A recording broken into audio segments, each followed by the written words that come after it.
Have mercy on me, a sinner.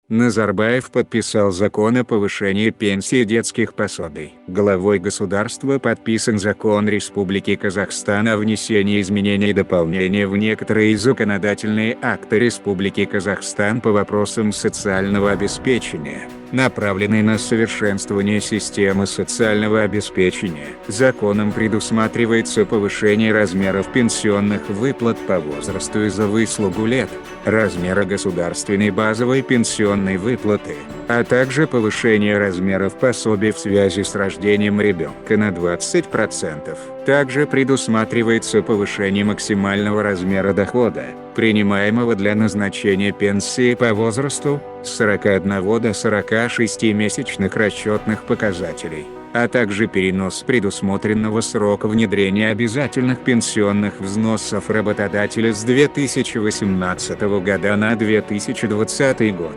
Как ранее информировала министр труда и социальной защиты населения АРК Тамара Дуйсенова, в 2017-2018 годы будут поэтапно повышены размеры пенсий, выплачиваемые из республиканского бюджета. Размеры солидарных пенсий будут повышены на 11%.